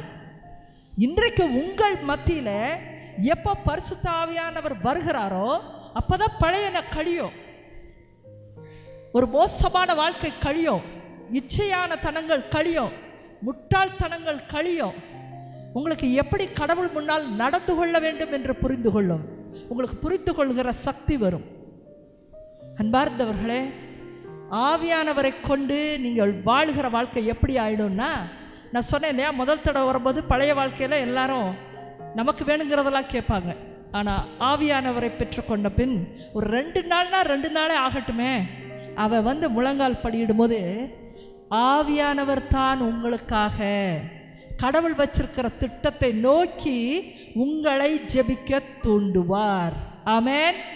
நீயாகவே எதையாவது பதட்ட மாட்ட, உனக்கு வேணுங்கிறதெல்லாம் கேட்கறதுக்கு அந்த உள்ள வராது. ஏன்னா உன்னுடைய மனித ஆவி மாற்றப்பட்டு பரிசுத்த ஆவியானவர் உள்ளே இருக்கிறார். ஆமென். பரிசுத்த ஆவியானவர் என்ன பண்ணுவார்னா, கடவுள் உனக்கு வைத்திருக்கிற காரியங்களை குறித்து மாத்திரமே உன்னை வழி நடத்தி செல்வார். ஆமென். அப்போ அவர் சொல்வார், ஆண்டவரே, எனக்கு யாரோடு திருமணம் செய்ய நிச்சயம் நீர் பண்ணியிருக்கிறீரோ அது வரைக்கும் எனக்கு காத்திருக்கக்கூடிய உள்ளத்தை எனக்கு தாரும் என்று நீங்களே ஜெபிப்பீர்கள். ஆமென். அப்போ ஒரு வாரத்துக்கு முன்னாடி வந்து அந்த கருப்பு சட்டக்காரனும் வேணும், அதுக்கடுத்த வாரம் வெள்ளை சட்டக்காரனும் எனக்கு வேணும்னு உளறிக்கிட்டு இருந்த ஜெபம் மாறி, நீங்கள் எனக்கென்று ஒருவரை வைத்திருக்கிறீங்க, அவர் வரும் வரை நீங்கள் கொண்டு வருவீங்க, இனியா பறக்க போகிறான், இதே நேரத்தில் வரணும், வரும் வர நான் பொறுமையோடு இருக்க எனக்கு உதவி செய்யுங்கன்ற ஜெபமோ, எனக்கு இவ வேணும் அவ வேணும் கேட்ட ஜெபமோ எவ்வளவு தொலைவில் இருக்கிறது பாருங்க. இப்படி ஜெபிக்கிற பொழுது என்ன ஆயிடும்னா, கடவுள் எனக்கு நன்மை செய்வார், நம்பிக்கை வரும், கடவுள் மேல் ஒரு அன்பு வரும், விரக்தி கிடையாது. அந்த இடத்துல காத்திருக்கிற உள்ளம் உனக்கு பொறுமையை கொடுக்கிறது. அந்த இடத்துல உனக்குள்ளே ஒரு அமைதி தங்குகிறது, நீ விசுவசிக்க கற்றுக்கொண்டு இருக்கிறாய். இதுதான் ஆவியானவர் உள்ள இருக்கும் பொழுது உனக்குள்ள அமைதியும் கனிவும் பரிவும் தன்னை அடக்குகிற உள்ளமும் உனக்கு கிடைக்கிற பரிசாக அது இருக்கும். இப்போ ஒரு கேள்வி, ஏன் சிஸ்டர், இப்போ நீங்கள் நிறைய இடத்துக்கு போயிருக்கீங்க, நிறையா பேருக்கு வந்து ஆவியானவருடைய அபிஷேகம் கிடச்சிருக்கு, இல்லை இந்த இடத்துல கூட சில பேருக்கு வந்து ஆவியானவர் அபிஷேகத்தோடு இப்போ வந்து ஜபிக்கிற மக்களாக இருப்பாங்க, பணி செய்கிற மக்கள் இதில் இருப்பாங்க, கொஞ்சம் பேர் இருப்பாங்க. அப்போ இப்படிலாம் இருக்கிறப்போ ஏன் வாழ்க்கையில் இது நடக்கவே இல்லை அப்படின்னு ஒரு கேள்வி வரணும். ஏனென்றால் உன்னுடைய விருப்பத்திற்குத்தான் இத்தனை நாள் வழி விட்டுக்கிட்டே இருக்கிறார். நமக்கு ஒரு கேள்வி உண்டு எப்பொழுதுமே, எதுக்கு வந்து கடவுள் சாய்ஸ் கொடுக்குறாரு? இதுதான் நல்லது, இப்போ இந்த ஒயிட் ட்ரெஸ் போடுறதா நல்லதுன்னா ஒயிட் ட்ரெஸ் மட்டும் கொடுக்க வேண்டியதானே. அப்போ நான் போட்டுகிட்டே இருப்பேன்ல, நான் எதுக்கு கண்டமேனிக்கு எதையாவது ஒன்று செய்கிறேன், எனக்கு அதை மட்டும் கடவுள் கொடுத்தா போதும்ல அப்படின்னு நம்ம நினைப்போம். ஆனால் இந்த ஒரே ட்ரெஸ்ஸை எல்லா நாளும் கொடுத்தா நீங்கள் போடுவீங்களா ஒரே கலரை? யூ வில் ஃபீல் போர்டு, அப்படி தானே? அப்போ நீ என்ன பண்ணுற, ஒரு நாள் காட்டன் சாரி கட்டுற, அடுத்த நாள் ஆர்கன்ஸாக்கு போகிற, இன்னொரு நாள் சுடிதார் போகிற, ஒரு நாள் பேண்ட்டுக்கு போகிற. நிறைய கலர்ஸ், நிறைய விதமான காரியங்கள், நமக்கு சாய்ஸஸ் இருக்குது. உனக்கு எது பிரியமோ நீ போட்டுக்கன்றார். ஆனால் நீயா என்னைக்கு அமைதியாக போட்டதெல்லாம் போதும் ஆண்டவரே, போட்ட ஆட்டமும் போதும் ஆண்டவரே, நான் பட்டதும் போதும் ஆண்டவரே, நான் கொஞ்சம் இனி அடங்கி வாழ ஆசைப்படுறேன். ஏன்னா என் வாழ்க்கை தாறுமாறாக இப்போ இருக்குது. உம்மை விட்டுட்டு நான் ரொம்ப தூரமாக போயிட்டு நல்லா வாழலான்னு நினச்சேன். அந்த காணாமல் போன 2வது மகன் போல் எனக்கு இஷ்டம் போல் வாழணும்னு எனக்கு ஒரு ஆசை. அதனால் நான் வாழ்ந்து பார்த்தேன், எல்லாத்தையும் போட்டு பார்த்தேன். ஆனால் என் மனசில் அமைதியே இல்லாமல் போச்சு. எனக்கு என் விருப்பம் இப்போ பெருசாக தோணலை. எங்கோ என் வாழ்க்கையில் சர்க்கிள் வருது. என் குடும்பத்திற்குள்ளே ஒரு சமாதான குறைவு வந்துருச்சு. நான் மாறணும், நான் மாற வேண்டும் அப்படின்னு நீ என்னைக்கு தாழ்த்தி கடவுள்கிட்ட வரியோ, கடவுள் இப்பொழுது உனக்கு பரிசுத்த ஆவியானவரை கொடுக்க ஆவலாகவே இருக்கிறார். ஆமேன், ஆமேன். கடவுளை தேடி மக்கள் இன்றைக்கு தயாராக கொண்டிருக்கிற காலம் இது. நீங்கள் கடவுளை நோக்கி வரவில்லை என்றால், கடவுளை என் வாழ்க்கையை மாற்றும், எனக்கு உம்முடைய ஆவியை தாரும் அப்படின்னு நீங்கள் கேட்கலன்னா, பாறை மீது கட்டாமல் நீங்கள் உங்கள் வீட்டை எங்கே கட்டிடுவீங்க? கடல் மணலில் நம்மெல்லாம் வீடு கட்டி விளையாடுவோம் தானே. அப்படி ஒரு வீட்டை கட்டி கொஞ்ச நேரத்தில் என்ன ஆகும்? கடற்கரையில் வீட்டை கட்டினா என்ன ஆகும்? ஒரு அலை வந்தால் அடித்து அந்த வீடு ஒன்றுமில்லாமல் போயிடும். புரியுதுங்களா? உங்களுடைய இந்த உலகியல் வாழ்க்கை கடவுளே இல்லாமல், கடவுளுடைய அந்த துணையாளர் இல்லாமல், பரிசுத்த ஆவியானவர் இல்லாமல் நீங்கள் இத்தனை வயசு வர உங்கள் வாழ்க்கையை கட்டிட்டீங்க. அது கடல் மணலில் கட்டப்பட்டிருக்கு.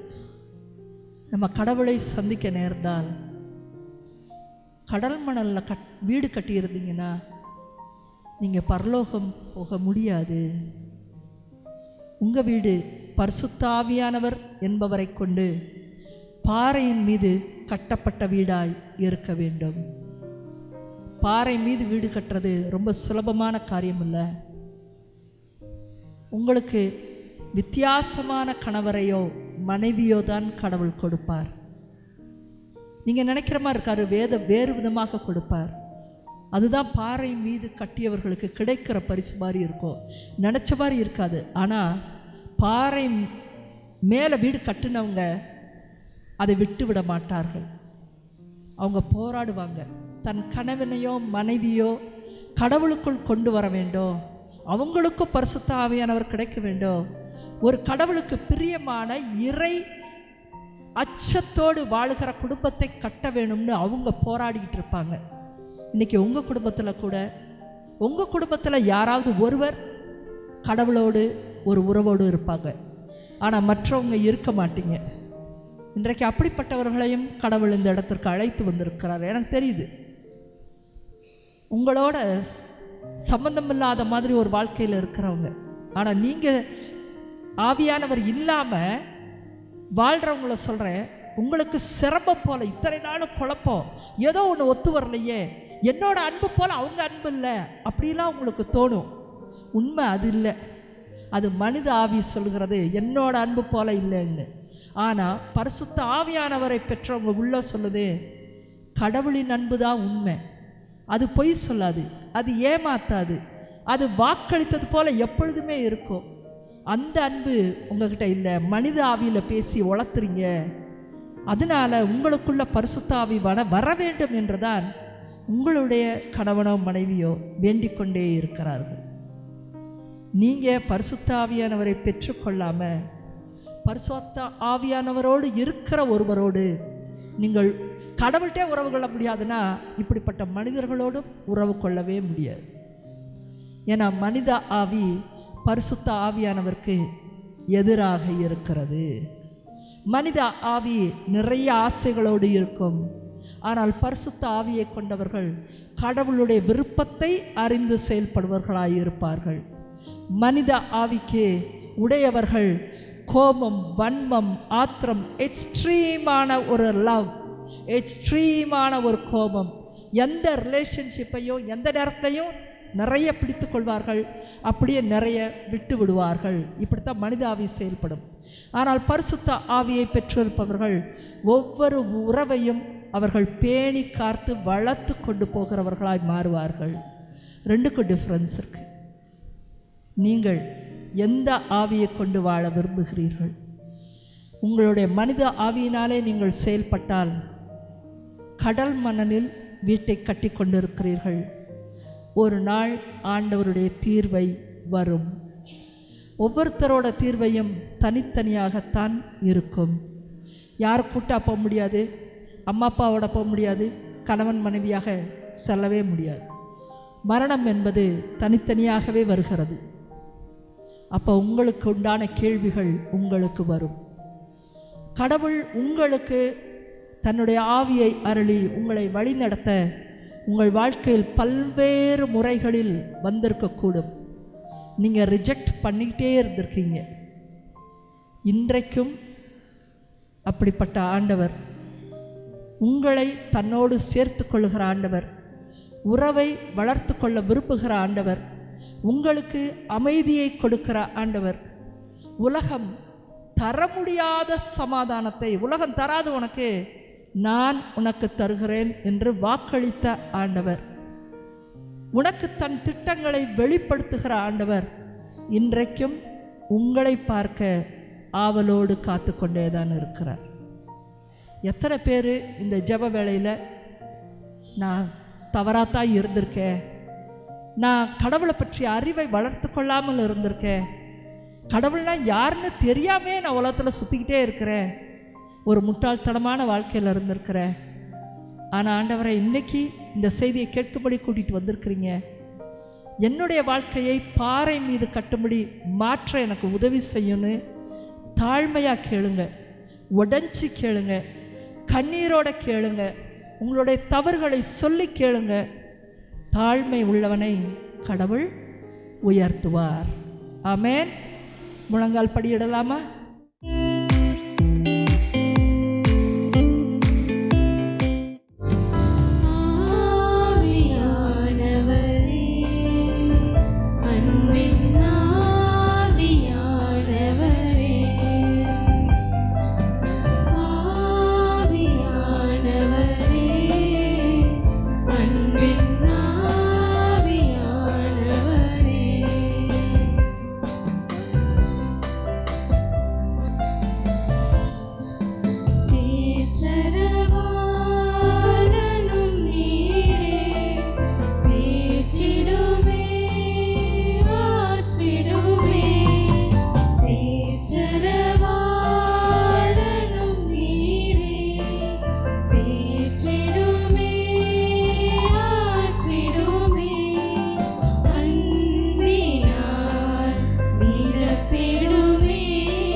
சத்தமா கேளுங்க, வாய்களை திறந்து கேளுங்க.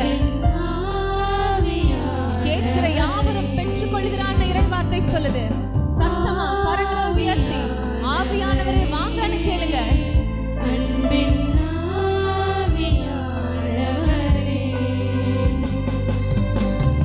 கண்களை மூடி நீங்கள் தவறின செய்த பாவங்கள் அனைத்தையும் நினைவு கூர்ந்து,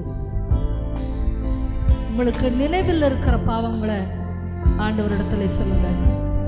உங்களுடைய கோபமாக இருக்கலாம், புறம் பேசுதலாக இருக்கலாம், மரியாதை குறைவான வார்த்தைகளாக இருக்கலாம், நம்மளுடைய ஆசைகளினால நம்ம இழந்த பணம், நம்மை வளர்த்த பெற்றோரிடத்துல நாம் மதிப்பு இல்லாமல் நடந்து கொண்ட காரியங்கள்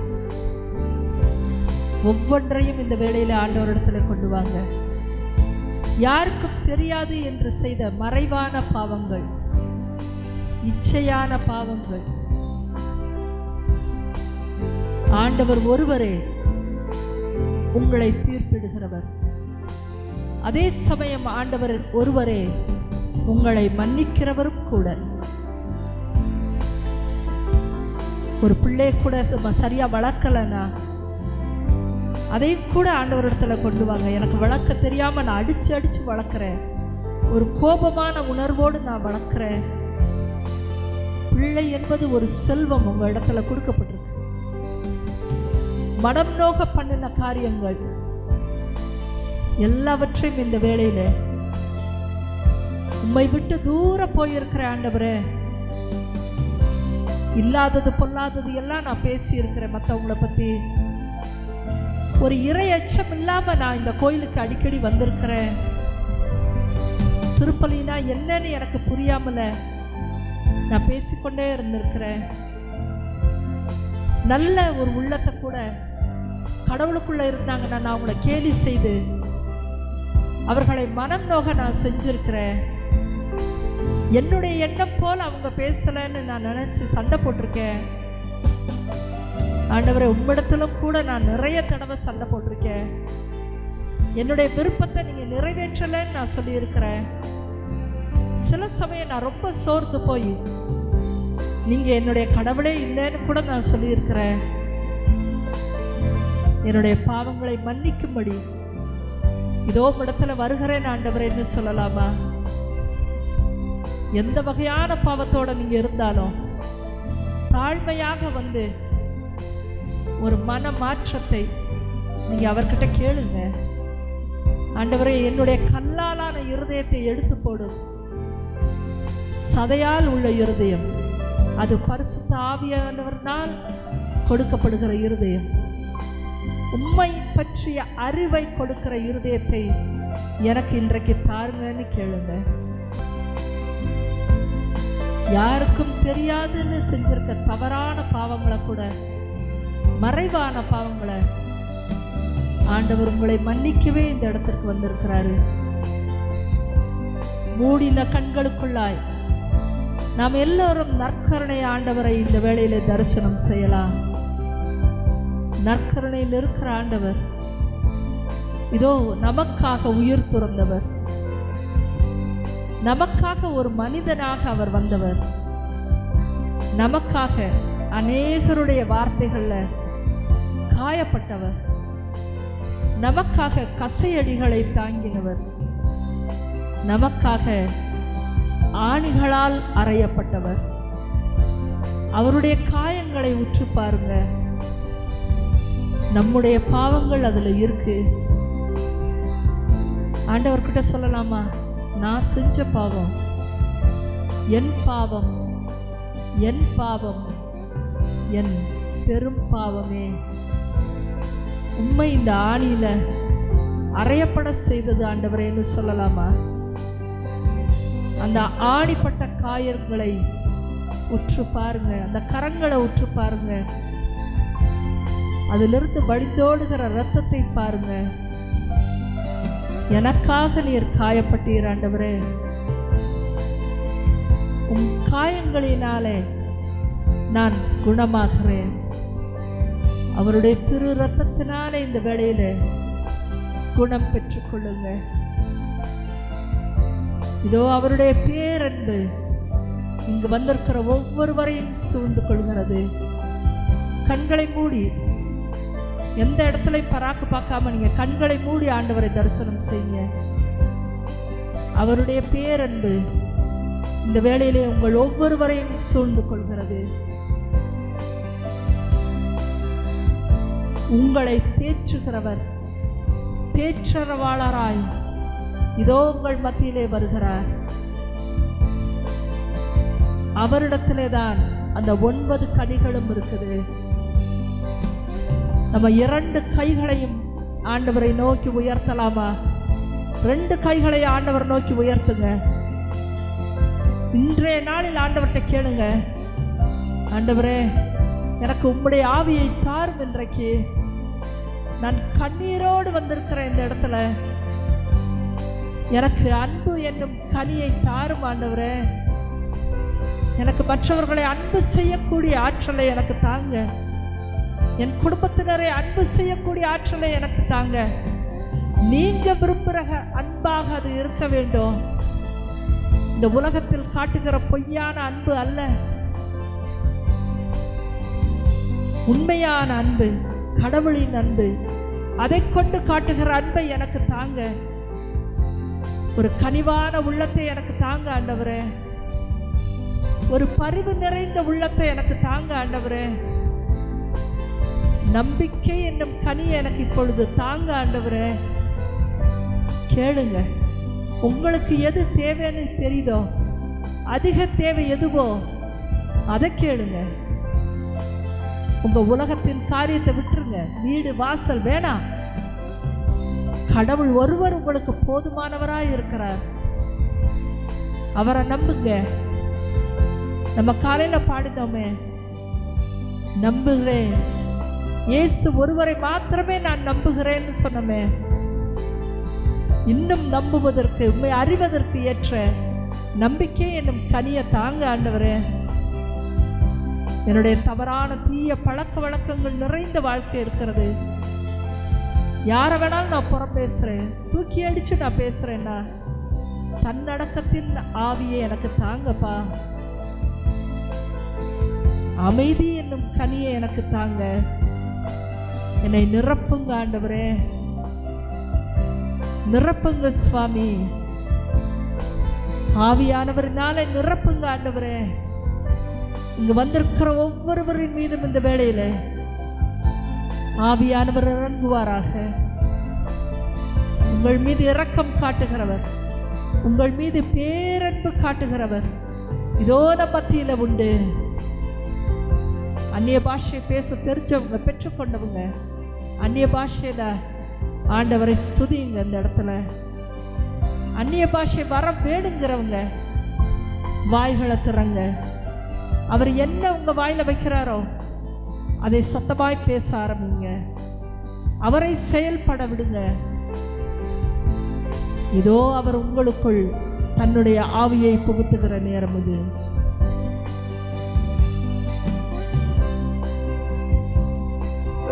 ஆவியானவர் வருகிற பொழுது உங்களுக்கு விடுதலை உண்டு. பழைய வாழ்க்கை கழிந்து புதிய வாழ்க்கை தொடங்கும். இந்த வேளையில் உங்களுக்குள் இருக்கிற அழுக்குகள் எல்லாம் மறைந்து ஒரு புதிய வெளிச்சம் உங்கள் உள்ளத்தில் தோன்றுகிறது. உங்களுக்கு ஞானம் குறைவாக இருக்கிறதுன்னா ஆண்டவரிடத்திலே கேளுங்கள் என்று இறைவார்த்தை சொல்கிறதே. ஞானத்தை தாங்கப்பான்னு கேளுங்க. இதோ உங்களை நிரப்ப ஆண்டவர் வருகிறார்.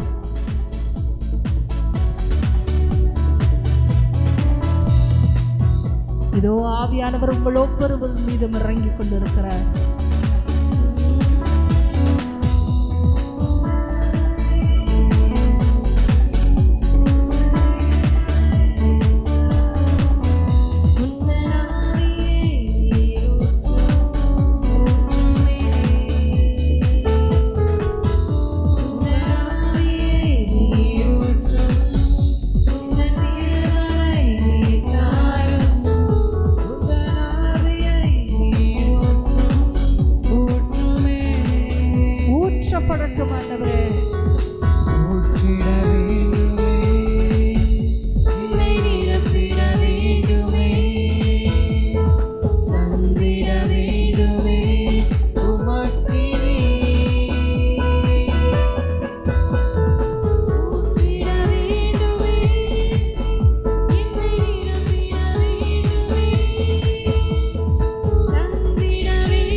ஒவ்வொருவரையும் கண்டித்து திருத்துகிற ஆண்டவர். இதோ உங்களை சீர்படுத்துகிற ஆண்டவர். இதோ உங்களை சீர்படுத்துகிற ஆண்டவர் அந்த ஆவியானவரே. இதோ அவரை பெற்றுக்கொள்ளுங்கள். இதோ உங்களை நான் திக்கற்றவனாய் விடேன் என்று சொன்னாரே, அதே போல இந்த மனித ஆவியிலிருந்து விடுதலை பெற்று, பழைய வாழ்க்கையிலிருந்து விடுதலை பெற்று, பழைய நோயின் வாழ்க்கையிலிருந்து விடுதலை பெறுங்கள். இந்த வேளையில எவ்விதமான கட்டிகள் வலிகள் உங்கள் உடலுக்குள்ளே இருந்தாலும் இதோ ஆவியானவர் வருகிற பொழுது ஒரு விடுதலை உண்டு உங்களுக்குள்ள. இதோ அவ்வகையான கட்டிகள் எல்லாம் இந்த வேளையில இயேசுவின் நாமத்தினாலே சுகம் பெற்றுக் கொள்வீர்களாக. இதோ உங்க குடும்பத்துல சமாதானம் என்று இத்தனை நாளும் இருந்தால் அவ்வகையான ஆவிகளை இயேசுவின் நாமத்தினாலே விரட்டி அடிக்கிறேன். இதோ இயேசுவின் வல்லமை மிகுந்த ஆவி, அந்த பரிசுத்த ஆவியானவர், இதோ மகிழ்ச்சியும் அமைதியும் கொடுக்கிற ஆவியானவர் இதோ உங்கள் உள்ளங்களுக்குள்ளே இதோ நுழைந்து கொண்டிருக்கிறார். இதோ உங்கள் ஒவ்வொருவரின் வாழ்க்கையிலும் அமைதி என்னும் கனியை அவர் கொடுத்து கொண்டிருக்கிறார். இதோ உனக்கு இத்தனை நாளும் அமைதி இல்லாமல் இருந்தாயா? இரவிலே தூக்கம் இல்லாமல் இருந்தாயா? இதோ இன்றைக்கு ஒரு புதிய ஆசீர்வாதத்தை வைக்கிறேன் என்று சொல்லுகிறார். இதோ உனக்கு உண்டான அமைதி, இதோ பரலோகத்தின் அமைதி உனக்கு உண்டு என்று சொல்லுகிறார். இதோ ஆண்டவர் உங்கள் ஒவ்வொருவரையும் நேசிக்கிறார். இதோ இந்த வேளையிலே உங்கள் ஒவ்வொருவரின் மீதும் அவருடைய அக்கினியை பொழிந்து கொண்டிருக்கிறார். இந்த வேளையில இதோ இத்தனை நாளும் நீங்கள் சமாதானம் குறைவற்று இருந்தால் இதோ இந்த வேளையிலே அவருடைய சமாதானம் இறங்கி கொண்டிருக்கிறது. இதோ உங்க உலகத்தின் காரியங்களை கடவுள் பார்த்து கொள்வார். அவர் உங்களை திக்கற்றவனாய் விடமாட்டார் என்று நம்புங்க. உங்களுக்கு நம்பிக்கை என்னும் கனியை அவர் கொடுக்கிறார். இந்த வேளையில ஆண்டவர் எனக்கு இருக்கிறார், என்னை படைத்த தேவன் எனக்கு உண்டு, அவர் என்னை கை விடுவதுமில்லை, கை நெகிழ்வதுமில்லை என்று சொல்லுகிறார். இதோ உங்க வாழ்க்கையில கடன் பிரச்சனைகளினால மூடி இருந்தாலும் இதோ இன்றைக்கு விசுவசிங்க. இந்த நம்பிக்கை என்னும் கனியை கொண்டு விசுவசிங்க. நீயோ கடன் இனி வாங்க மாட்டாய், நீ கடன் கொடுப்பவனாய் மாறுவாய் என்று ஆண்டவர் சொல்லுகிறார். இதோ அந்த இறை வார்த்தைகளை, இறைவனுடைய வார்த்தைகள் அது நேற்றும் இன்றும் என்றும் மாறாத வார்த்தையாய் இருக்கிறது. அதை விசுவசிக்கிறவன் பேர் பெற்றவன். இதோ நான் இனி கடன் வாங்க போவதில்லை, இதோ நான் கடன் கொடுக்கும்படியாய் என்னுடைய வாழ்க்கையை அவர் உயர்த்த போகிறார் என்று விசுவசிங்க. இதோ உங்கள் ஒவ்வொருவரின் மீதும் அவருடைய அக்கினி இறங்கி கொண்டிருக்கிறது. உங்கள் சில பேருக்கு இந்த நேரத்தில் சூடாக நீங்க உணரலாம், ஒரு சிலர் குளிர்ச்சியாக உணரலாம். இதோ அவருடைய செயல்பாடு அது. அவர் காற்றாக வருவார், எங்கிருந்து வருவார் என்று சொல்ல முடியாது. உங்கள் ஒவ்வொருவரையும் அவர் தொட்டு சுகமாக்கி கொண்டிருக்கிறார். உங்கள் ஒவ்வொருவருக்குள்ளாக ஒரு பெரிய ஆறுதலை கொடுத்து கொண்டிருக்கிறார். இதோ நற்கருணையிலிருந்து நம்முடைய ஆண்டவர் இதோ உங்கள் ஒவ்வொருவரையும் பெயர் சொல்லி அழைத்து இதோ அவருடைய உள்ளங்கையை நீங்க பார்க்க முடியும். இந்த வேளையில உங்களுடைய பெயரை அவர் பொறித்து வைத்திருப்பதை நீங்க பார்க்க முடியும். இதோ உங்களுடைய பெயரை அவர் பொறித்து வைத்திருக்கிறார். உங்கள் மீது அவர் கவலை கொண்டுள்ளவராய் இருக்கிறார். இதோ ஆண்டவரே, இத்தனை நாள் உம்மை விட்டு நான் போயிருந்தேனேன்னு சொல்லி அந்த சிலுவையின் அடிக்கு நம்ம ஓடி வரலாமா? ஆண்டவர்கிட்ட போங்க.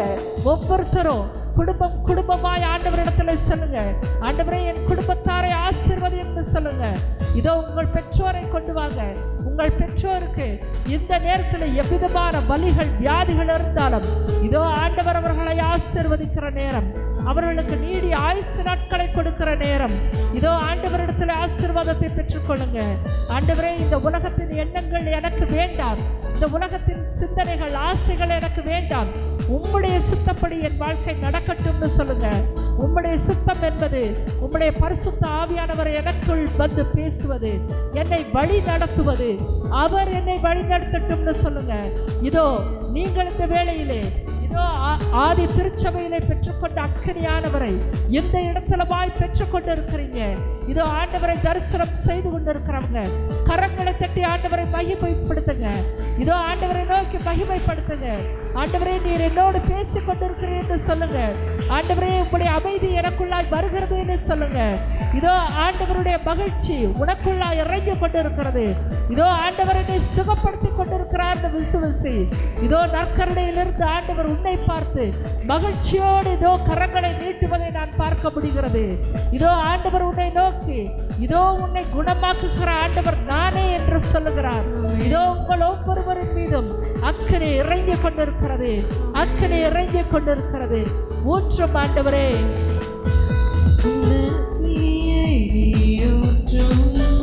என்னை அக்கினி பிழம்பாய் மாற்றும், உந்தன் அக்கினியை நீரூற்றும், ஊற்றுமே. உந்தன் அக்கினியை நீரூற்றும், என்னை அக்கினி பிழம்பாய் மாற்றும், உந்தன் அக்கினியை நீரூற்றும், ஊற்றுமே. ஊற்றிட வேண்டுமே, என்னை நிரப்பிட வேண்டுமே, தந்திட வேண்டுமே உமக்கினி.